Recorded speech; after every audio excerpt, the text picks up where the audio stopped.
English class. Welcome to English class, and today we're going to learn about alliteration. So does anyone know what alliteration is? Yes, sir. Is it like a simile? A simile?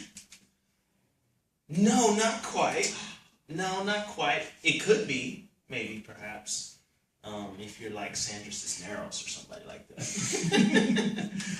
Any other guesses? Alright, so what I'm going to do is give you guys a couple examples, and as I give you guys examples, let me know what you think. So let's start off with Donald Duck. Everybody know Donald Duck? Alright, Donald Duck. Okay, so this is, let's call A. What about B would be, let's go with a different one.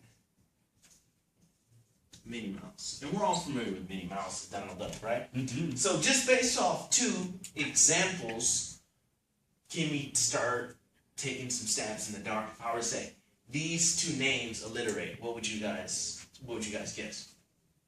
They start with the same letter. Start with the same letter. Alright.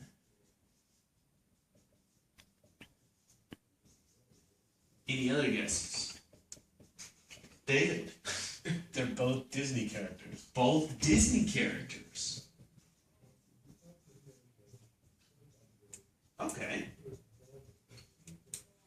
Any other guesses? Yes. They rhyme. They rhyme. Okay. They rhyme. Okay. So I'm going to give you guys one more example.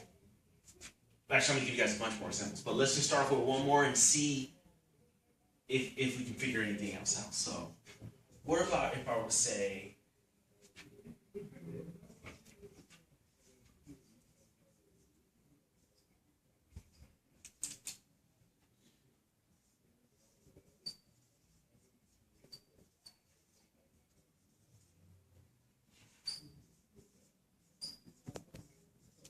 what if I were to tell you the C alliterates?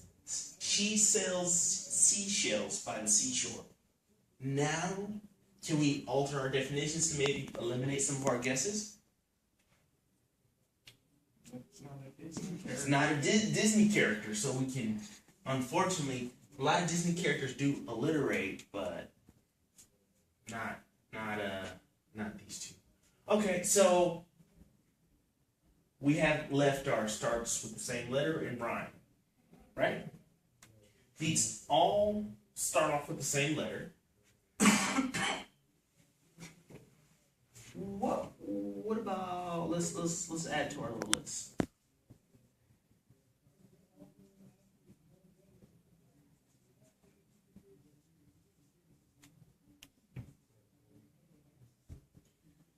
What about that? Can we eliminate anything there? Yes. It doesn't rhyme. It doesn't rhyme. Okay, so it doesn't rhyme.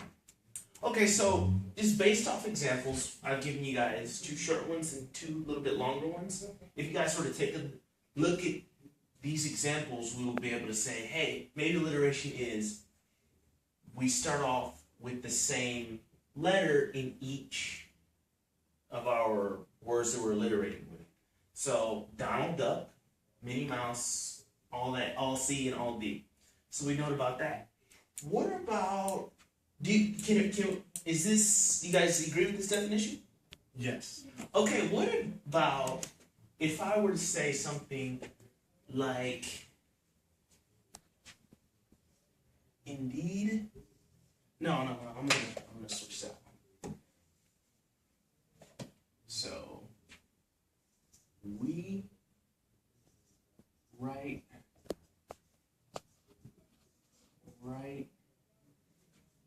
righteous essays.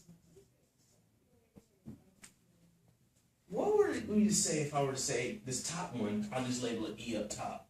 We write righteous essays. Should be this. Would you guys say that alliterates?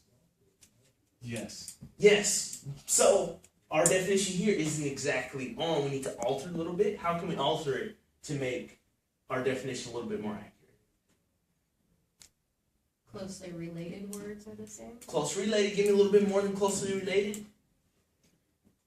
Yes. Similar sounds. Similar sounds. That's what I'm looking for. So similar sounds.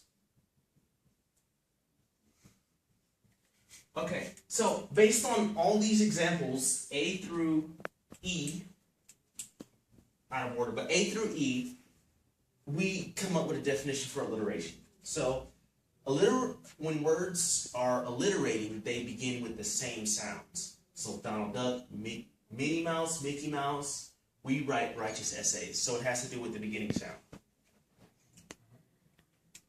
Yes. So Phineas and Ferb would be alliteration, even though they don't start with the same first letter. Let's go ahead and write that on the board. Phineas, spelled like this. So Phineas and Ferb, spelled like this, right? Yes. So this one also alliterates. So we have our definition, and I'll just write that down for you. And we created our definition based off examples. So, alliteration.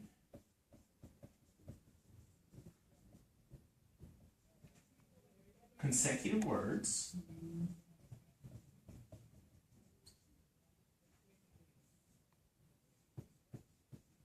that begin with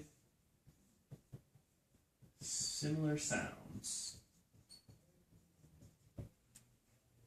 Does that make sense? Based off our examples, would this be a great definition for alliteration? Great job, everybody, with just define alliteration by examples.